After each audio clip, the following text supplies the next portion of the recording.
TAC Talk episode 6. I am joined by Tombo and we have Aasia here today. So we're just going to get cracking.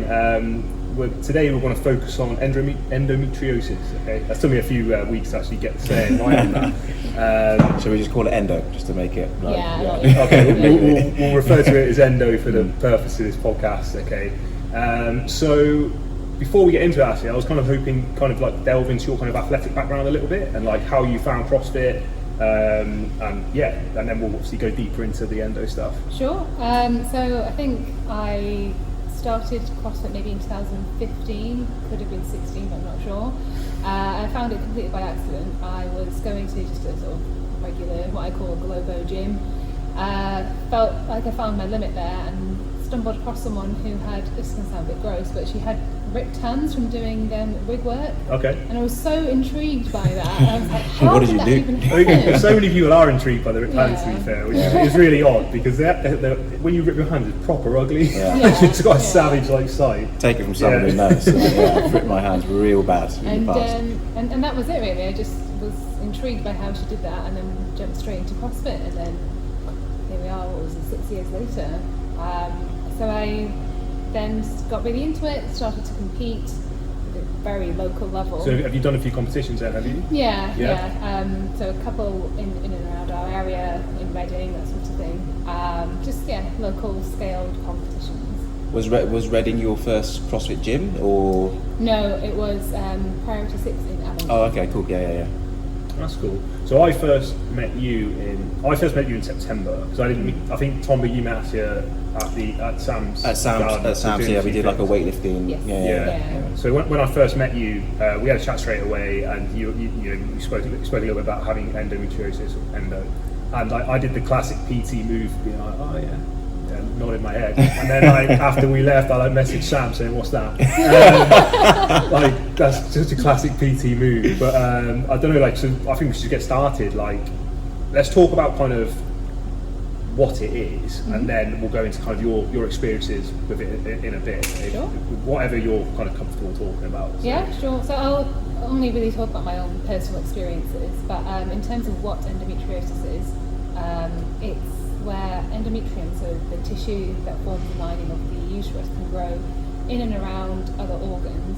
So it'll grow around the uterus, can grow on fallopian tubes, ovaries, and then it can further extend around the cervix, onto the bowel and bladder. It can just sort of spread all over the place. Excuse me. And why that's an issue is because it can cause pain in those areas that where the tissue is. So imagine having bladder pain whilst on your period, or before your period when you're sort of due on your period. It can affect a lot of other things as well. So does kind of those like negative physical effects coincide with the menstrual cycle, or is it like 24/7? For me, I've had surgery now, so I'll talk about before surgery and we can go into that. So before surgery, I had pain all the time. Sometimes it would be so bad I would just have to just sit on the floor and wait it out, and I would have it on my lower back, lower abs, lower hips, knees, everything would just felt like it was on fire. Yeah, I read that kind of sensation. That's what people describe it. Yeah, so it's if you sort of scald yourself with boiling water and the skin feels really sensitive like that, but inside you, it's bizarre. It's really difficult to I can imagine that's quite difficult to explain. Yeah. So is it like a constant pain, like I know it's not a dull pain, but is it like a dull ache, or is it like, does it come in like kind of episodes waves, kind of thing? Or? Yeah, so I think my everyday is, I always have pain, and I call that my normal level of pain, where I'm completely functional, everything's fine. I come to the gym, go for a run, lift heavy weights, fine, but I still have that pain. So you just like tolerate that? Yeah. Then I have sort of the more cyclic pain, which is either just before my period or when I'm on my period, is where it's really extreme and I feel absolutely wiped out by it. And not everyone's the same. Some people are affected by it to an extreme level all day and every day, and other people don't experience pain at all. Yeah. But yeah, that's my experience. Cool. I'm not sure if I read it right. Are there like different stages of it? Yes. So the stages correspond to how much tissue has progressed on the other organs, and it's not related to the amount of pain that you're in. So stage 1 is where you have small adhesions. There's adhesions, inclusions, and I've forgotten the other term, but there we are. Research. Yeah. Whoops. But you can have growth around your uterus. Let's say it's stage 1. Stage 2 will be more progressive, where you have other organs affected. Stage 3 will be further organs affected. And stage 4, excuse me, again, will be even more organs affected, or you have organs that are fused together. So you could have your bowel and other organs close to your bowel bonded together by endometriosis adhesions. So, is it certain organs that are affected the most? Like, is it the ones with similar tissue to what it is? Unfortunately, I don't think so. So you would typically see it around the female pelvic organs. It can then obviously progress into other organs, but where it starts is usually around the uterus, fallopian tubes and ovaries. In terms of pain, some people, like I said, stage 1, you could be in complete enough to pain, or you could be stage 1 and have no pain at all, not even know you've got it. I know when I'm ovulating, because I've got endometriosis tissue on my ovaries, I can really feel it. It's horrific. It's like being punched in the gut. But then I know other people that have stage 4 and don't really experience it. Yeah. They have heavy periods and they have period pain, more so than if someone didn't have endometriosis. Yeah. But that's their experience with it. What is it something? This sounds like quite trivial, but is it something you're born with, or is it something you kind of develop whilst going through puberty? Like, is it hereditary? Yeah. Oh, that I don't think it is. It can be. I think it's random. Yeah. Don't quote me on that though. And I think it develops over time. But again, I don't know how long I had it for before I got diagnosed. I went through a 7-year diagnosis period. So the first time I remember going to my GP and saying my periods are extremely painful and extremely heavy, this isn't normal, I would always get sort of told, well, it's normal for women to have period pain. Yeah, I was going to say that. I can imagine a lot of GPs and people in general would, because obviously period pain exists even without endo. I assume that like anytime someone comes, they're just kind of throwing it in that bracket, because I suppose everyone deals with pain differently. Some people, like you say, could deal with it, like find things really painful. Other people can cope a little bit better, so they're probably putting like almost like a blanket approach on it, thinking, oh, you're in pain. You can be in pain when you're on your period, so you kind of just get like it's a very trivial approach. Like the symptoms are quite trivial. So they think, oh, okay, like. But I was going to say, so are the symptoms of period pain the same? Obviously, the pain being the kind of common factor, but are there other symptoms that you have with endo than you think? Yeah. So for myself, I really struggle to breathe when I'm on my period.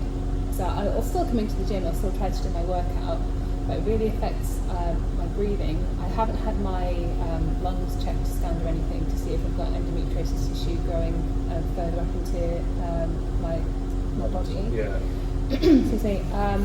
But I think that might be a hormonal thing, just feeling exhausted. Okay. So for me, that's how it feels. Other symptoms, in addition to pain, is fatigue. If I don't eat properly, I feel really tired.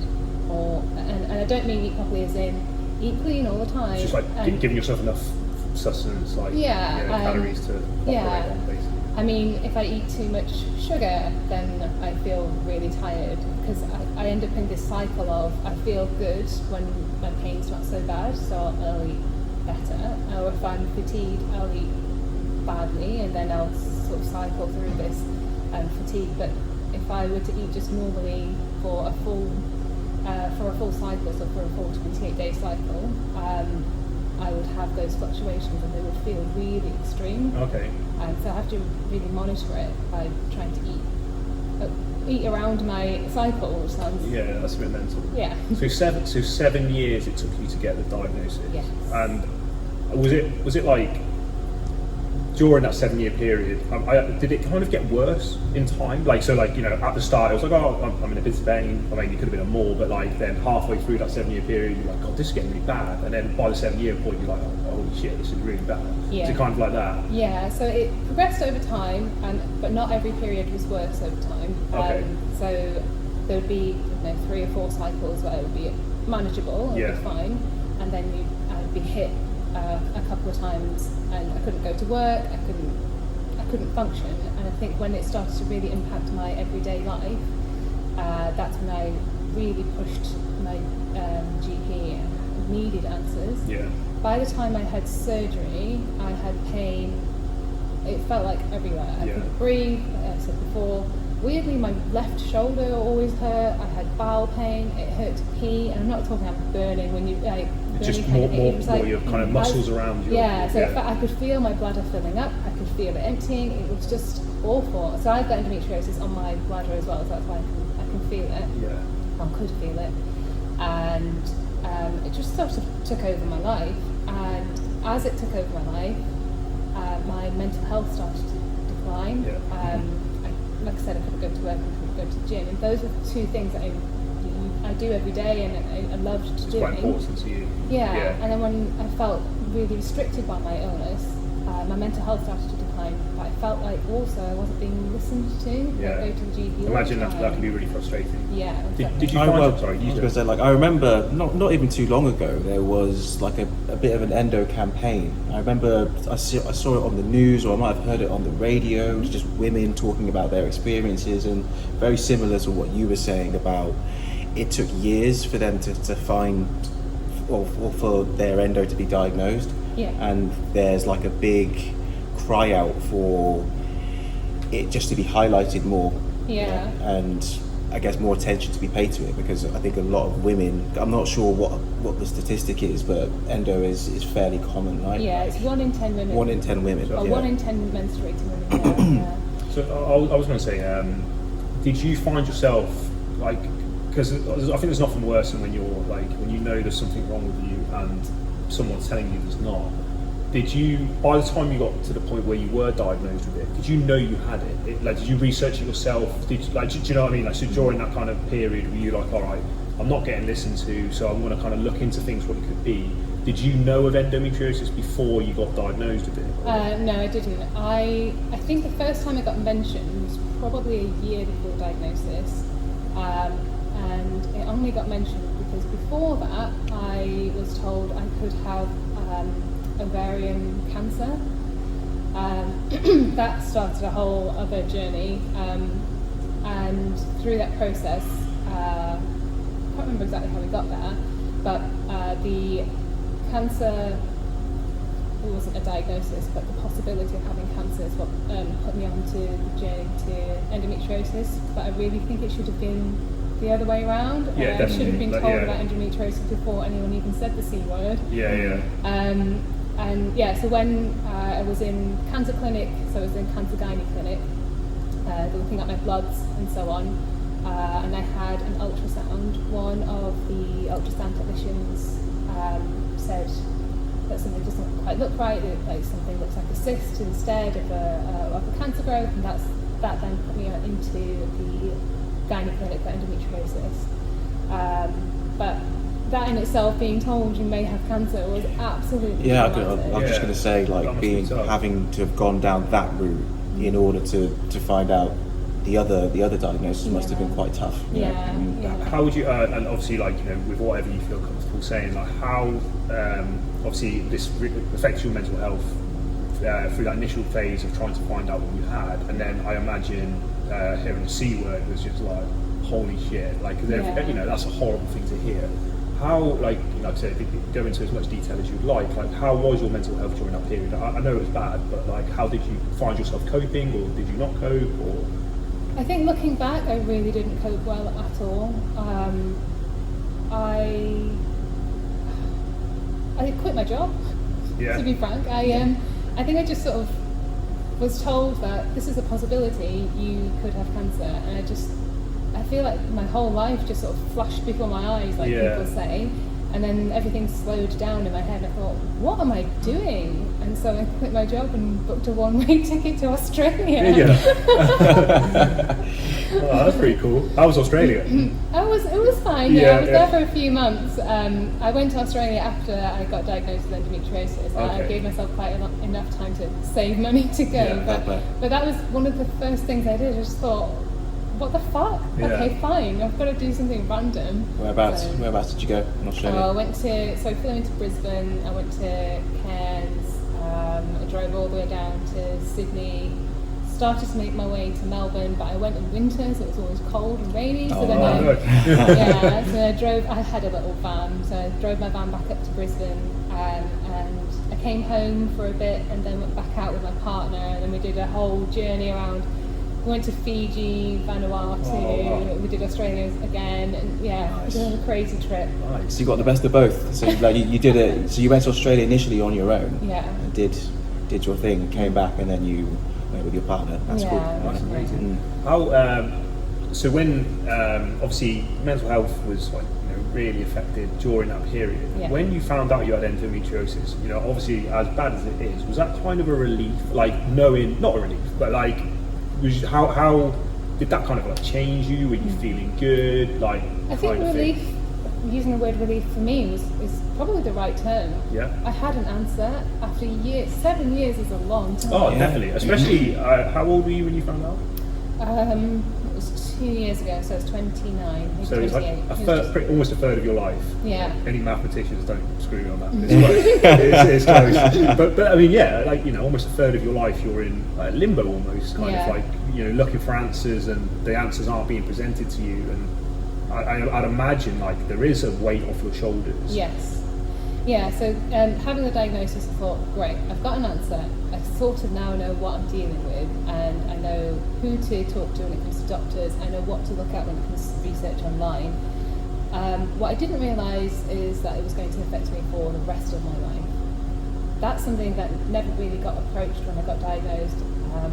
I got diagnosed through a laparoscopy, so that was my surgery, because the surgery was a diagnostic laparoscopy.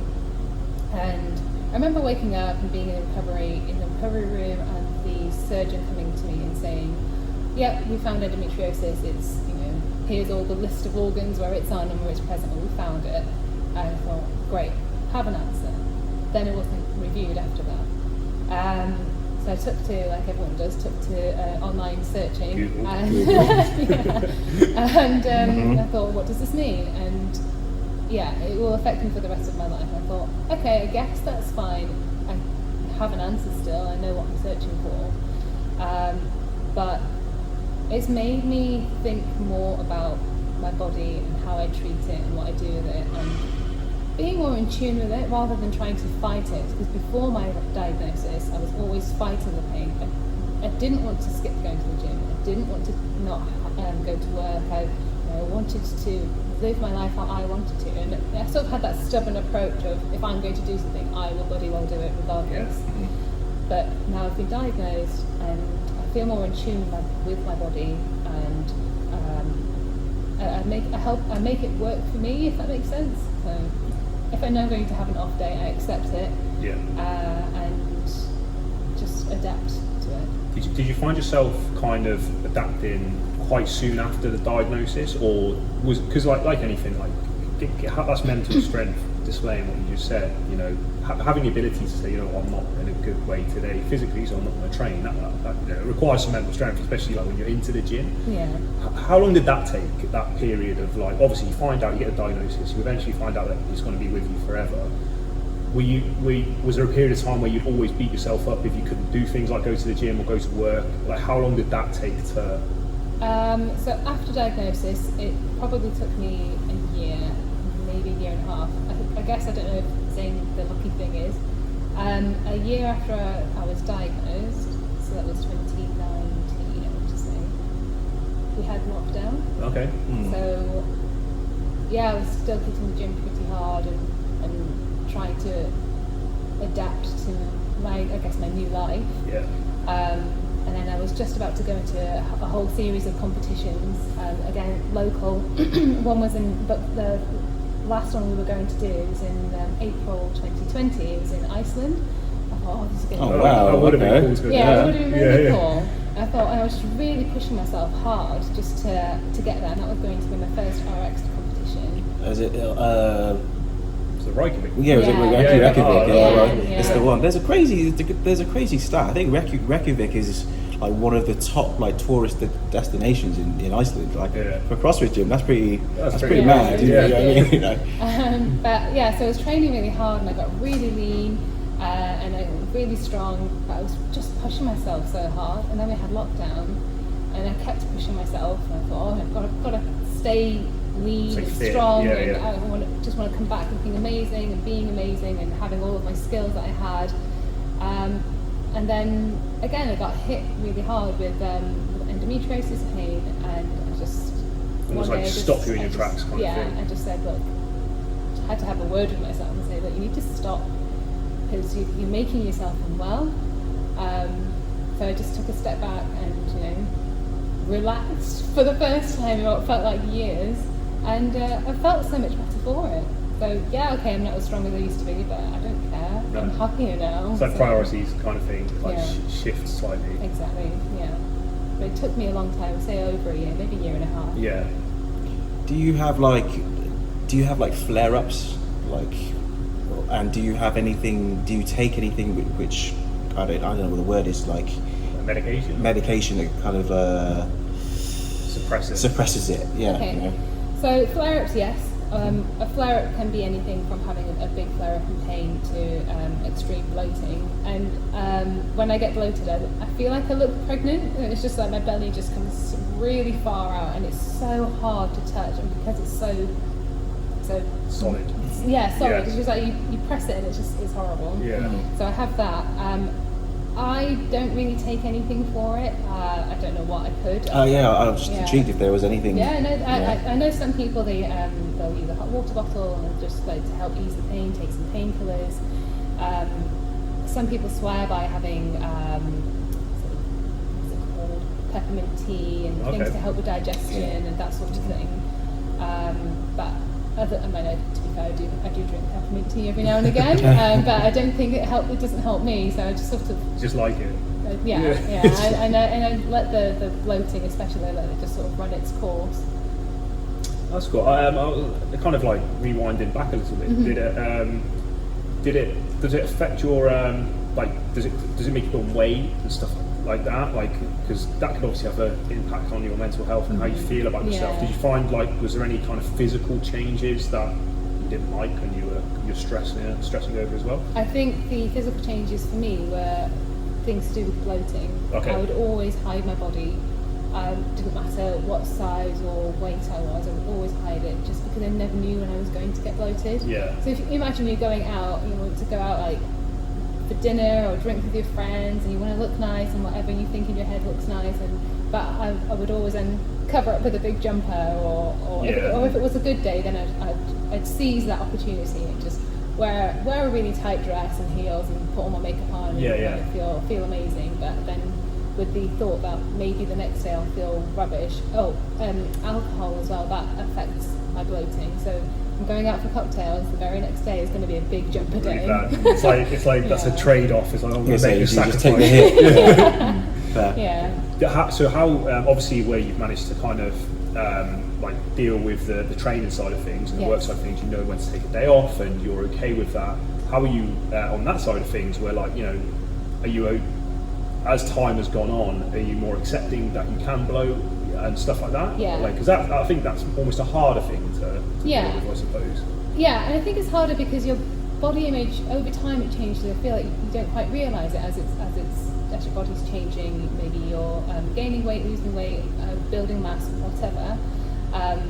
But when it happens within minutes, and you can fit into your jeans, and then you have a drink with your friends, and then you can't fit into your jeans, and then you just have to undo your button, but you're outside and you don't know what to do, and it's just it just set off this whole social anxiety. Yeah. What can I eat? What can't I eat? And I did go through a bit of a journey of where when it came to food as well.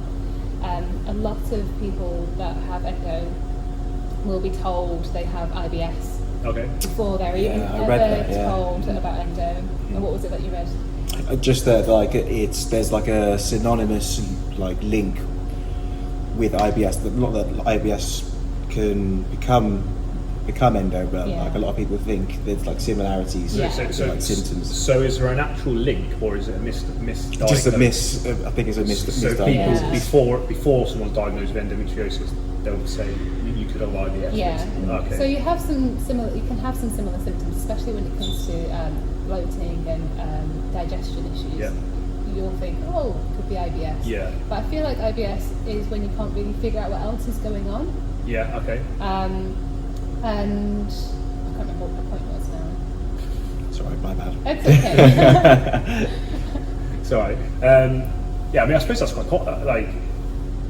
I think that kind of ties into the fact that and obviously, like, I am not a medical expert, but do you feel like it's even in that realm, in that industry, endo is still hugely misunderstood? Yes. Yeah. Yeah. So I've remembered my previous point. Go. sorry. You go back to that. So We'll I will go go back to that. Yeah. It was IBS. I got told not to eat certain foods. I had an elimination diet, which included getting rid of so many things. And that takes time. Like, it's like, Yeah. oh, I'll try and remove dairy. Yeah. Oh, that was all right. I'll So try I and got remove- rid of dairy, beans, pulses, gluten. Everyone gets told they need to go on a gluten-free diet. Lots of things. I ended up just eating chicken and lettuce for breakfast because I didn't have anything else that I could eat. Well, I did, but I just didn't have the energy to do it. I couldn't be bothered. I just thought, well, here we It go. must be so fun to look forward to that for breakfast. Yeah, Chicken wake and lettuce. up and yeah. Oh yeah. It was miserable, but Yeah. I think that added to the whole journey of like you've got this diagnosis that you waited so long for, and you didn't get told it would affect the rest of your life, Yeah. and then now you've been told to try all these other diets I and almost feel like elimination. you're basically punishing yourself. Yeah, exactly. Right. Yeah. So I spoke to my GP about it again and saying, look, this elimination diet, I need a bit more guidance. What can we do? And I didn't really get any help with it.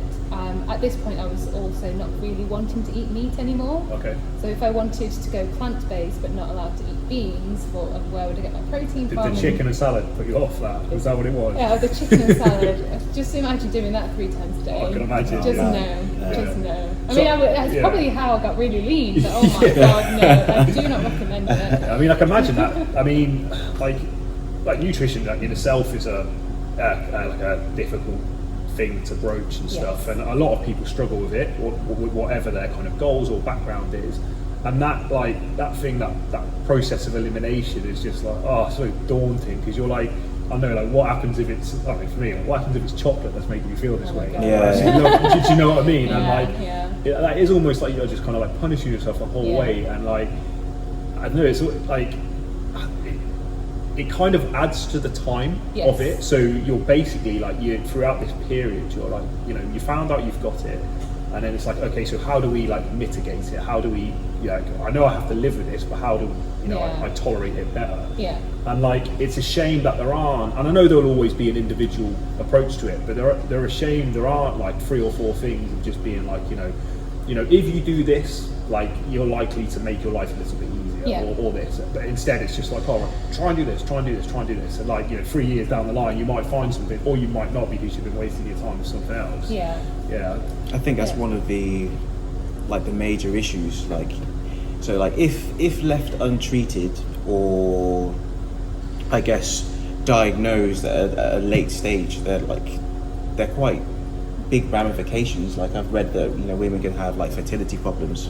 Yes. Yeah, so they it affects their ability to have children, and obviously Yeah. like that's a thing. big deal, Yeah. And if someone has been going to see a GP for years and say, look, something's wrong, and then they keep being led down the wrong path, and then once it finally gets diagnosed, but then it's too late, kind of thing. It's at this stage. I mean, I can't imagine how that must feel, for someone, and especially if you've like thought like, I've been feeling like this for years, and now we finally got to the bottom of it. Why couldn't I found this out? Yeah. Okay, in your case, 7 years ago, or whatever it Yeah. was. Like, it's It would save steep. people the heartache of going through the diagnosis journey and then having to deal with this, another effect of something that's affecting another part of their life that they would have been otherwise having to go through. So do you think, before you remembered what you were saying, we kind of talked about like, I suppose it's not just the medical industry, but it's just like society in general.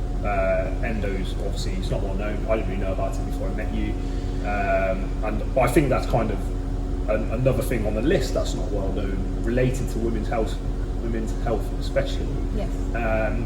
Why do you think that is? I mean, like, because I don't know, like, you walk into a gym, there's two girls talking about their period, you're like, oh hey, and oh, we're having girl talk, or something like that. Do you know what I mean? Like, do you think it's because of that, like that kind of like, you know, girls deal with their stuff, boys deal with their stuff kind of thing? Has that crept into? I mean, obviously we can only speculate because we're not doctors, but do you feel like that's kind of crept into that field a little bit? I think where it came from is, if you, I don't know how old you are, but I guess we're all kind of similar ages. If you think back, You're well I'm well old. Nice. Just turned 35 yesterday. You know, yesterday. Yeah, I did. Yesterday. Thank you very much. If you think back to school and think about sex education, were periods ever mentioned? No. I mean, to be fair, I think sex education in school is limited massively anyway. Yeah. But like, Exactly. again, that's another thing. Yeah. And So I remember at school we I had. was too immature to learn that. Well, there we go. but that's true. Fine. I mean, I remember sex education in school. Like you were separated into boys and girls straight away. So boys would have. Oh, were you? Yeah. So the boys we went off and did, it was a PSE or something like that. So you would do a session. It was like learning how to put condoms and like things like that and stuff. Which but that's important. I shouldn't laugh. So mature. I've got a really immature sense of Obviously, humour. that's really important. But you know, like you do need that. Like men need to understand what women go through, and women need to understand what men go through. Like, and like you say, I didn't know anything about periods other than the fact that they happen. Yeah. Really. So it's embedded in our school system. Yeah. You're separated by gender, and then they teach you what is going to happen or could happen to your body, and then that's it. I think we had at my school maybe 2 sessions on it. In 5 years, in 2 sessions, and everyone's going through puberty. I don't think that's enough. No, I don't think it is. Not. I think it's like almost taking it for granted in a way, because like, you know, obviously, you know, most girls will go through a period, and it's obviously every month. It's so common. You know, by the time you're in your 20s, you would have gone through hundreds of them. And I think sometimes with those kind of things, like because they're so common, they kind of get ignored. I chatted to girls the other. I did a podcast with girls the other day, and we talked about giving birth and like how obviously it's such a traumatic experience for your body, but because it's so common, it's not looked as a traumatic experience. Yeah, exactly. And I think like, especially with those kind of things related to that, and like women's health, and I think especially periods, I suppose, because they are, you know, they're normal. And I'd imagine they all get like. But so, going back to school, your exposure is all separated, it's limited. So I think that's where the mentality of we don't talk about it with other people comes from. Excuse me. And it's just been ingrained into you from then. I do think things are changing. I mean, I talk about it to anyone and everyone. I talk about it to people at work now, which I never used to. Before I was diagnosed, I would keep it very quiet, mainly because I didn't really know what was happening to me, and I didn't know why I was in such. Were you embarrassed by it, or like?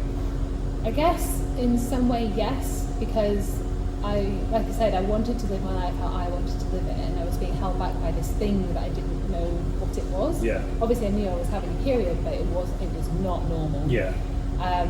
And so when you say you see people in the gym and they're talking about the periods, and you go, oh, okay, I'll just leave it to them. It's probably because we've been brought up to separate. Exactly, and I think that's definitely from both sides. Like you know, me and Tom both talked about our bodies, and we wouldn't necessarily want a girl to listen to that. And that's just because of how you're brought up, and obviously vice versa. Because I've felt like I've learned so much more in the last couple of years, more related to menstrual cycles and performance in sport. Yes. Because that's I suppose the awareness of that has been raised, because it has you can have a positive or negative impact on performance based on factors surrounding that. And obviously meeting you, and we've spoken about endometriosis, but it's also new, and I don't think it's new for me. I mean, I don't know anyone who knows about it Yeah. really, especially lads. Yeah. And even girls, like I mentioned to a couple of girls that we were going to do this podcast, and they were like, I don't really know much about it, kind of thing, and and it's interesting that you say 1 in 10 people have it. Yeah. Like I'd imagine that's statistically higher than a lot of other things you could potentially get, but those other things are more researched and known and stuff like that. I think was it a similar statistic as just as many women have diabetes as have endometriosis. Oh wow! I think it was that common. Yeah. Don't quote me on that, but this podcast is full of our own. But that's just how common it actually is. Pseudoscience. Yeah. So you spoke about again. Go into it as much as you want to about the surgery. Yes. How many surgeries have you had related to endo? I've had one. You've had one, and what was that like? If you don't mind me asking. No, it's fine. So I had a laparoscopy, where it's a keyhole surgery, and instruments were put into my lower abdomen to look at my uterus and I guess where you would expect to see endo tissue. So I had an incision in my belly button, and one on sort of the left side of my hip and the right side of my hip, and then closer to my pubic bone. And then that was done to find endometriosis tissue and remove it. So do they kind of like scrape it away? Is that kind of what they do? Yeah. If the tissue is sort of bulky enough, they can sort of grab it and slice it off. Yeah. But they did say that I had what we call superficial tissue, where it's just sort of lying on the surface of something. It wasn't enough for them to scrape it away or cut it away, because if they did, they would probably take tissue from the organ it was on. Yeah. So essentially, they would leave it behind, and if it got worse, I would have surgery again. Oh, okay. So what's the kind of like, what's the recovery like from that? So I had 2 weeks off work, and again, me being stubborn. I mean, I took my 2 weeks off work, but I wanted to get straight back into it. I was adamant I was going to do everything by myself. I couldn't even like bend over and put my socks on, but I wouldn't let anyone help me, which is ridiculous. I couldn't lift up the kettle because you don't quite realise just how much This it is breaks. where, like, you can. Well, obviously, people know about my situation, but like, how much you take your body for granted. Yes. You know, like especially for doing stuff like that. Yeah, just everyday things, and all of a Yeah. sudden it's like, what? You know, like this is really hard, or this hurts. You know, Yeah. just doing this. You know, like It was can relate to that. crazy. So I'd have to sort of roll out of bed to try to get up because I couldn't sit up. So you like lost that kind of like abdominal strength. Yeah, kind but it of wasn't thing. the strength; it was pain. It Oh, was right, just okay, being yeah. in pain, so I couldn't sort of bend in half. Yeah. And go to make a cup of tea, and I couldn't lift the kettle. Like my arm was fine. Yeah, but but I you didn't just realise how much I was you bracing my naturally lower brace your stomach, core. don't you? Yeah, to just do realise everything how pretty much you much. engage your body. Yeah. And you know, there was some points where I was in a shared house at the time, and I'd asked my housemates to help pull me out of bed because I couldn't do it. And my partner, we didn't live together at the time, but she would stay over and help me get dressed in the mornings and things like. Yeah, It was it's hard. quite degrading. Asking for help. Yeah, like that was especially things like getting hard. dressed. Like Yeah. you're just like, oh, I can't even do that. Yeah. It does suck. Yeah. So when did you have your surgery for it? It was January 2019. 2019, and then so not long after that, I think if I get the dates right, you sounded like you got quite heavily into training, or was that before you got into training? Oh gosh, maybe I've got the dates wrong. No, I think it was. Yeah, I was heavily into training. Was it January? So was it with the Reykjavik CrossFit Championships? Was that going to be after you had the surgery or before? So that was April 2020. Oh, so it would have been after. Yeah. Okay, yeah. so that's interesting then. So you've obviously had your surgery, recovered from it as well as you could have recovered, and then started training again. Yeah. Training very intensely, Yeah. getting to a kind of competition level. But then this kind of hits you again. It Yeah. kind of stops you. Was that disappointing because you've had the surgery? And was the idea of the surgery to kind of correct it? And like, or did you know that the surgery will only kind of like just delay it almost kind of thing? Surgery is, even though it's an option, it's not. It might not help at all. Oh, right, okay. It's one of those try it and see if it works. Yeah. And luckily for me, we tried it, and the pain has lessened quite a lot. I don't get so much pain as I used to anymore. Yeah. Excuse me. Sorry, what was your question? So was it disappointing that, not that it didn't work, but like Yeah. you were still eventually kind of stopped in your tracks almost Yes. when you were kind of gearing up towards this competition. Yeah, I think the number of times I have cried post-surgery, I've cried about training and not being able to train and not feeling strong enough or just being in so much pain is just, it's countless. So kind of more so than before. Yeah, because I felt like I had an answer, and then I had treatment, and in my head, I guess in a lot of people, you think, oh, surgery is this big answer, it's going to fix everything. Fixing everything. Well, it's yeah. normally like the end thing, isn't it? It's normally like I'll explore all these other options, but I've always got surgery. Like that surgery will sort it out, kind of thing. Yeah. And like I think, and that's why I was interested to see how you were kind of mentally after that. Like, because you clearly were better from it, but you weren't, and you weren't cured from it, kind of thing. And like, I'd imagine you having to stop training when you were gearing up to a comp, especially gearing up to a comp as well, because your athleticism is increasing like naturally during that period. So you're probably feeling quite good about yourself, and it's like positive, ah shit, like negative, like I'm smashing in the face kind of thing. Yeah, and it was like that. It was devastating. Even though I knew it would be a couple of days off training, I just felt so broken by it, so upset. And so it was just like positive, really good training, feel amazing, and then crash. And because I was on such a high, that the going down and coming into that crash was just all that more painful, and just all that more devastating. Whereas before surgery, I could sort of expect it. Because you knew you hadn't kind of tried to correct it. Okay.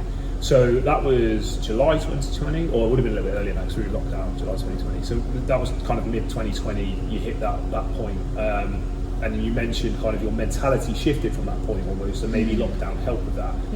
Not long after that, you joined us. And I kind of found you were very good at, like you come up to me, you spoke to me like, I have endometriosis, this is associated with it.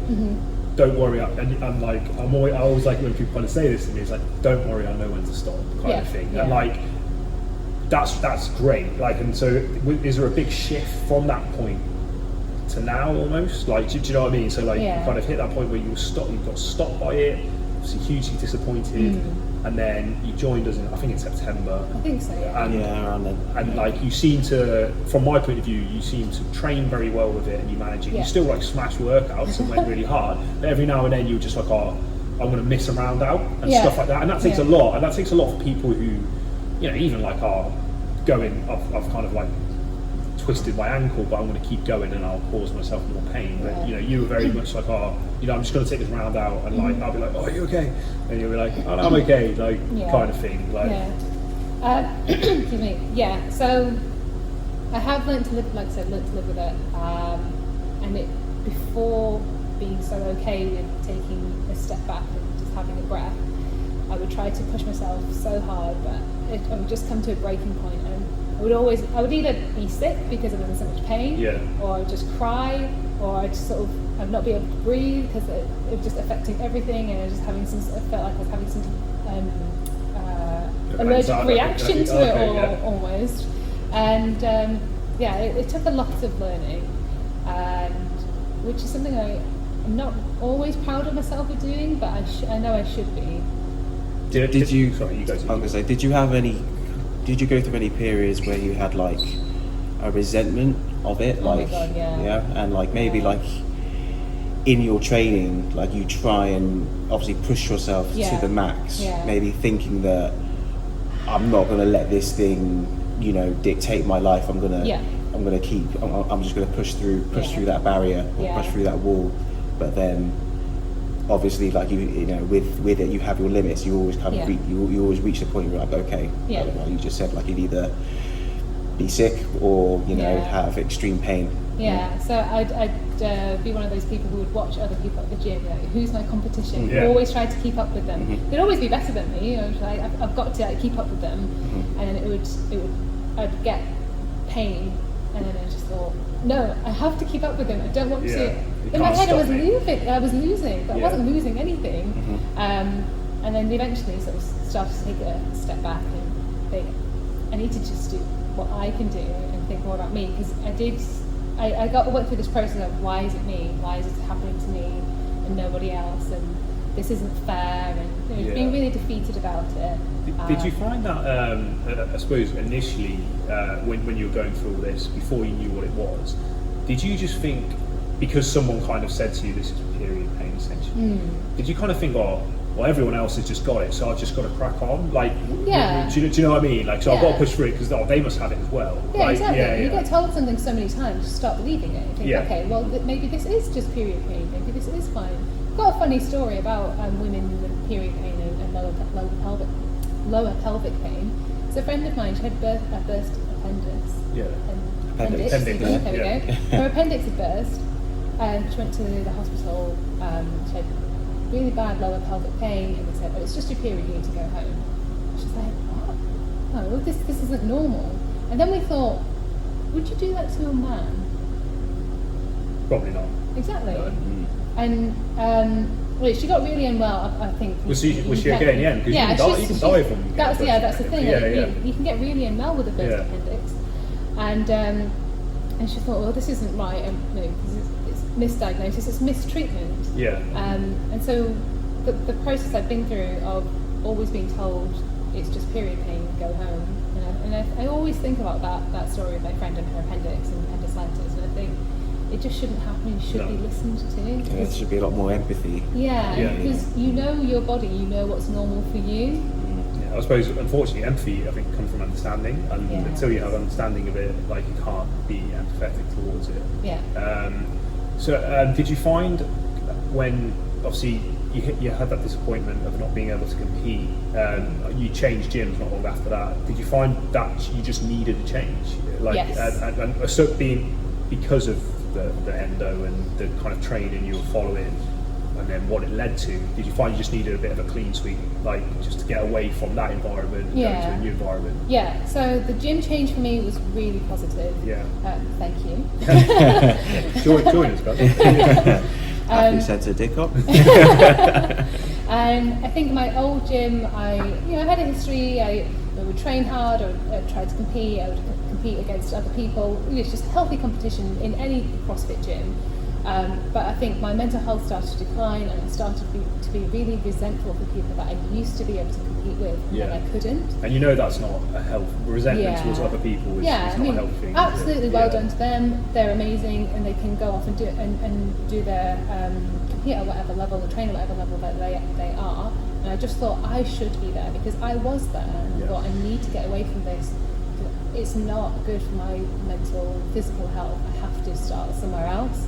So I came to the Athlete Centre, and everyone was just really welcoming and really nice, and I thought, okay, if I'm going to do this, I'm going to do this properly. I'm going to tell them I have endo and I know how to deal with it, but also just keep an eye on me. And I did, and it had a really good positive impact on me and my training and my time here as well. Oh, that's really positive. I think that's I guess, you kind of owning it. Yes. I think that's a good way of putting it. Yeah, definitely. I think also as well, you made it sound serious, and it is serious, but like, if you just come up to, say, like me, and be like, oh, I've got endometriosis, it's cool, got it. Like, I would have been like, yes, you've got it. Like, I don't even need to look into it. But obviously we had quite a few in-depth conversations about it, when I'd see you and stuff, because I was quite interested about it.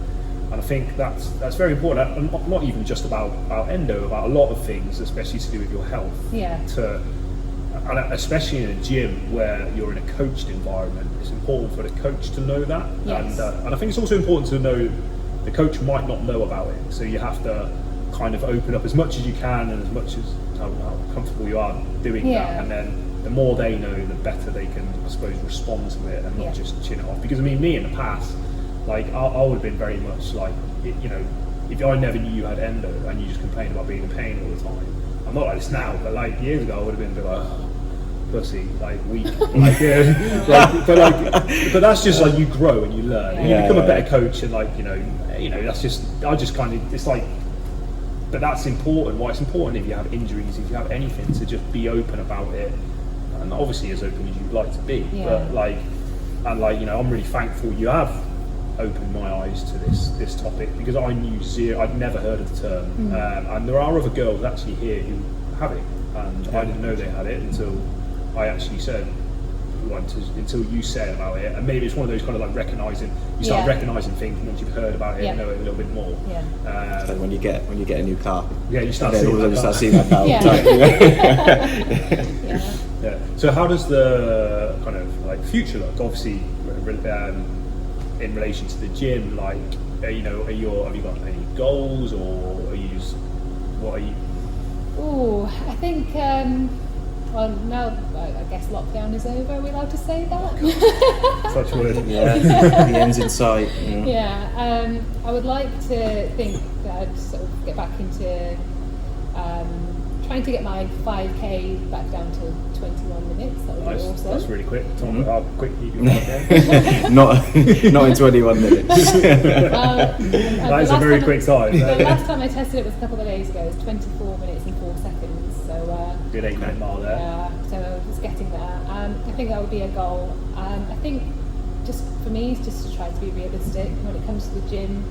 I would like to have my muscle definition back. Yeah. And however that comes, I don't know. It could be in bodybuilding if I want to go onto the strength side, or I could just come back and continue CrossFit, but I'm easing myself back in. Yeah, just taking the time. Obviously there's been no classes, but you can come in and do a CrossFit session, and I guess you've noticed that I haven't been doing them. I've just been doing my own sort of weightlifting, because I'm taking my time and just building back into it. Yeah, I want to see how it goes. Just rewinding. Did you bodybuild before? No. No. Oh, okay, fine. No. What is your kind of background in sport? I feel, because I look at you, and this is maybe be a bit judgmental, but I feel like you look really athletic, like a runner, like a kind of like a 400-meter runner. When you joined, I was like, oh, you look like you've done athletics. Oh. But I'm really happy you've said yes, that. but do you have a background in any sport or anything like that? No, so I actually used to be really overweight. Oh really? You joined a club? Yeah, well, yeah. And me, by the way. I think when I was at uni, I was probably getting to, I want to say 80 kilos. Okay. I think I'm about 63 now. Oh wow. Yeah, and I really struggled with my weight throughout my childhood and until early adulthood. I guess I didn't even really know I was overweight because that wasn't something I paid attention to. No. And then I found the gym and I thought, oh, I'll try this. Yeah, and I did my first half marathon when I was still overweight. I can't remember what year it was, to be honest. Yeah. But maybe 2010. And it took me about 3 hours to do, and I haven't done a marathon, but the last half marathon I did was in lockdown 1. I just did it around around the town I live in. It took me an hour and 42. Oh wow, so almost half the time. Yeah, That's amazing. I just thought, it was pretty good. Oh, that's awesome. Yeah, when I found the gym, I just started to learn more about myself and my body and what I could do. And so when I said I went to just sort of what I call a Globo gym, and found my limit there, just kept doing things and going to classes, running, and hadn't really done any weightlifting. Only came into CrossFit because I felt like I found my limit. Yeah. That other gym, came to CrossFit, and it was something that I just kind of didn't know about straight away. Yeah, and just really enjoyed it and thought, oh, let's push myself doing this. Well, I've got one more question. And I know everyone's kind of an individual, but what advice would you give someone who has this? Mm-hmm. And also, what advice would you give someone like me and Tombo who's because obviously we work in a gym environment and we're associated with gyms, but so what advice would you give someone who has it and are struggling, and they're struggling to, kind of similar way to you struggled, and then what advice would you give like a coach who's? I think for someone who's struggling, is be as open as possible to your coach when it comes to the gym, trying to get as much information to them as possible, because then that's when people can actually help you. Yeah. My biggest mistake, if I could talk to myself 5 years ago, it would be to tell people that you're struggling rather than hiding it. And when it comes to coaches, listen to your clients. If you don't know about it, go and do some research so you can come back to them and say, with some ideas, and ask them how can I help? Yeah. If anyone had ever said that to me 5 years ago when I was really struggling, and I told them I'm in pain, if they had just said how can I help, I think I would have just made a world of difference. Not that any coach would never ask how can I help, but I think in my experience that's probably, I don't know, that's asking how you can help is just probably one of the most powerful things you can do. Yeah, definitely. Yeah, and I think that's without trying to take anything away from that, I'd like to add that I suppose so important with anything, especially if you're struggling with mental health and stuff like that, associated to an injury or an illness, like obviously reach out to that person, Yes. and then also try and open up if you can to that person who's reaching out, and that person might be able to reach out in a more effective way. Yeah, exactly. Yeah. Yeah. And if you ask how can you help them, they can direct you rather than asking all these questions that are not very helpful. Yeah. Awesome. Anything else, T? No. That's it. Thank you very much. I mean, I don't know how comfortable that was for you, but I'm glad you did it, and I'm glad me and Tom both done it, because I felt like we've learned a lot, and hopefully for everyone who's listening, you've learned a lot too. Check my fingers. Awesome. Awesome. Okay. So that was really good. Thank you. That went really well. I meant to say, you said about you heard about endometriosis, like there was a big campaign thing for it. I meant to say that March is Endometriosis Awareness Month. Oh, okay. I completely forgot about that, but that's probably why you heard about it. Yeah, I just remember I read about it on the BBC. I swear I heard about it on the radio, and women were all just talking about their experiences, and it was all just basically exactly what you were saying. And I was like, I mean, I've only